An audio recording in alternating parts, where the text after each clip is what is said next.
Hi, my name is Ladey Adey and I'm from Keep Unfrozen Ministries and Pink Parties Press. Today's broadcast comes with a warning.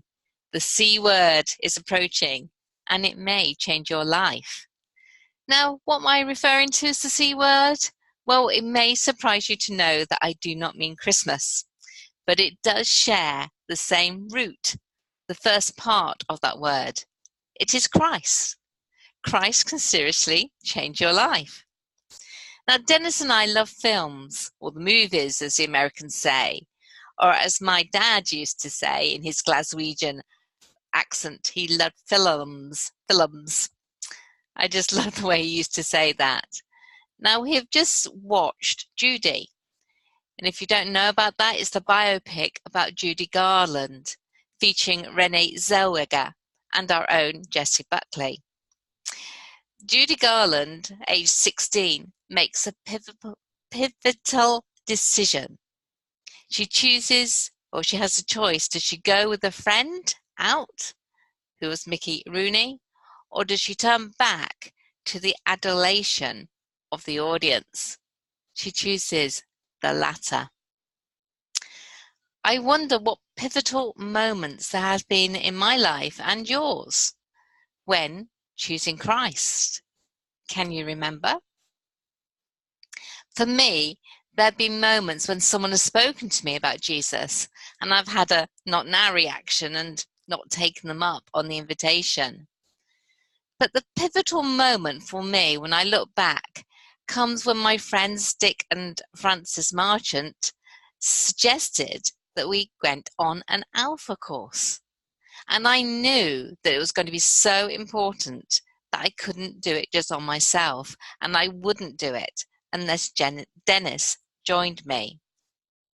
Now, the pivotal moment for Dennis was when he agreed to come on the Alpha course with me. The pivotal moment for us both was when we realized that accepting Christ would change our lives. And the change can only be for the better, because we are serving a God of love. Although when we first became Christians, our families were less than impressed, but that's another story.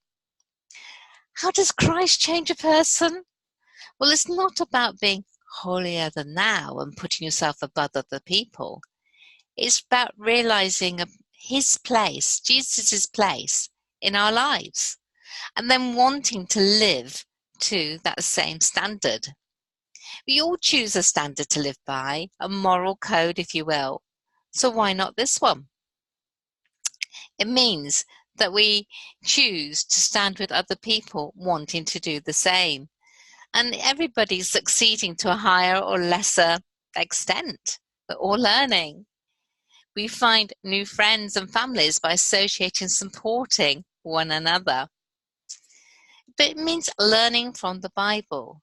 And it's more, much more than cherry picking from the Ten Commandments, which every civil society does at their base. Do not murder, do not steal, do not lie, do not cheat or sleep with married people.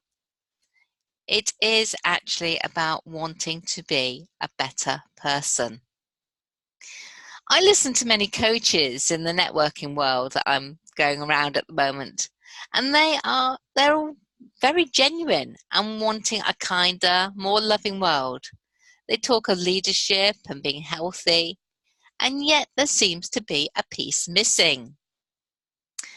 The Bible particularly has teaching that is so relevant for today. Paul, he talks of leadership and the need to be intentional, as does John.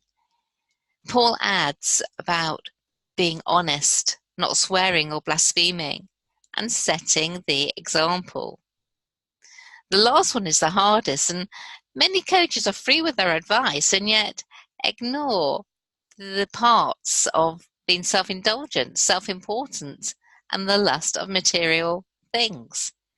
In some ways, dare I say it, they could even be encouraging the I want selfishness in each one of us.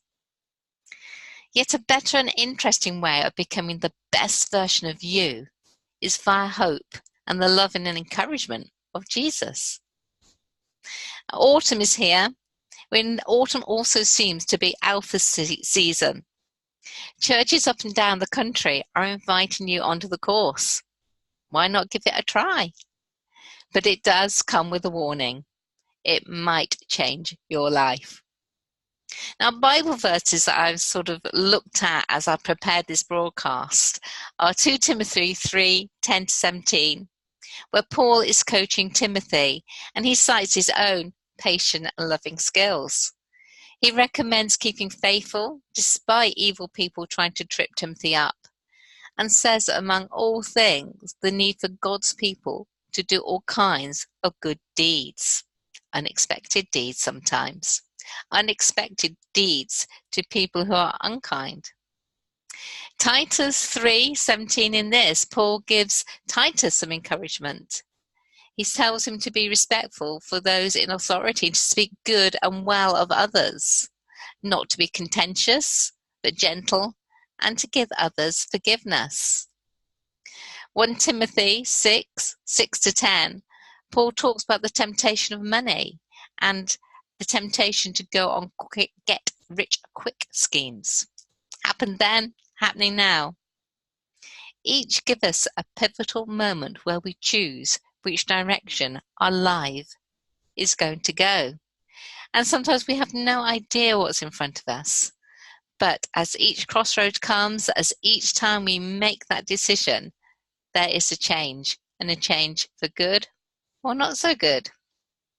Let me know your pivotal moment which defined your life. With Christ, without Christ. I would love to know. Ladey Adey, keep unfrozen.